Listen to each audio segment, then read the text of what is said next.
So we've talked about the next generation of your customers.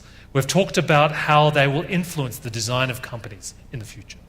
The final question I want you to think about is, what does that now mean for us as leaders? And this is an important time to be asking this question, because we now have artificial intelligence, we have algorithms, we have automation. So are we going to lose our jobs or keep them? Or in other words, how much smarter do we now need to be to survive in an age of even smarter machines? When you start to ask people about artificial intelligence, you know, it's funny, I've been doing a lot of research on this lately, and people generally come back to you with various assumptions why we're going to be okay.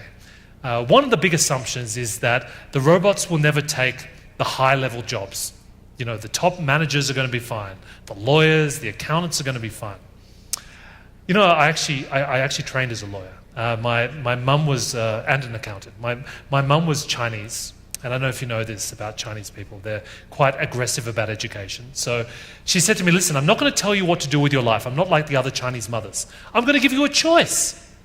You can be a doctor, a lawyer, or an accountant.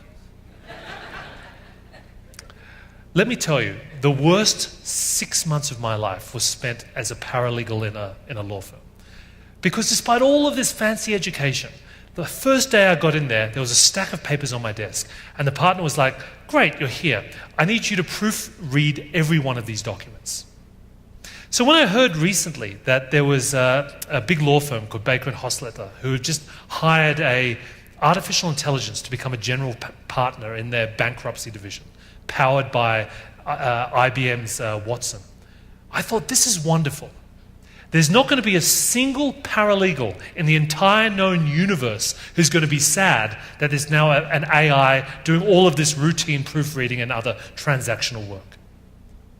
But you know what? Lawyers should be concerned. Accountants should be concerned. Bankers should be concerned. Because as it turns out, AI will increasingly be able to take over very sophisticated kind of work. So humans may not get to keep the smart jobs. Do you know there was a kid, 21-year-old kid in London. He had all these parking fines. So he got sick of it. He decided to build himself his own AI to basically handle the appeals. It was called Do Not Pay.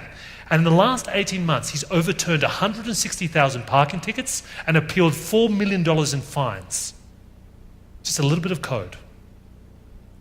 The other assumption that people make is that maybe humans will get to keep the jobs of engaging the other humans. I mean, after all, we're good at being human.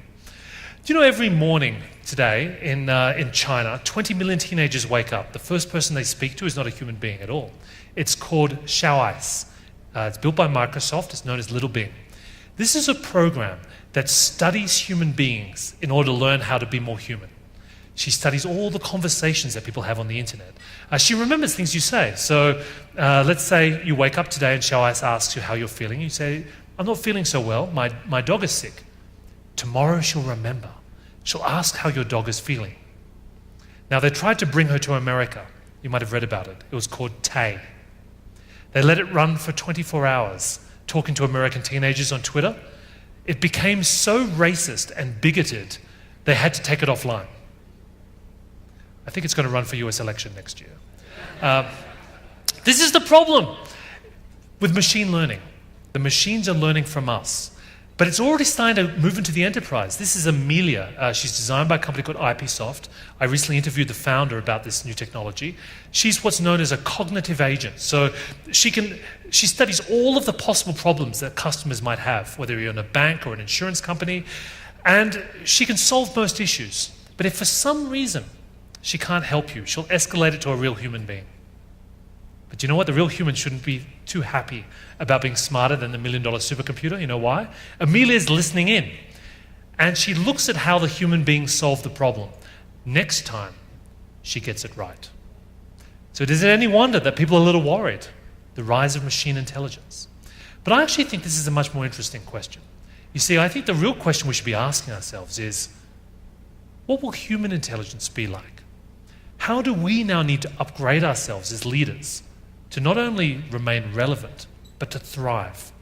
And my theory is this: the algorithmic leader of the future will be those that can successfully combine an insight into the human experience with a flair for computational thinking. We need to find a way to bridge both worlds.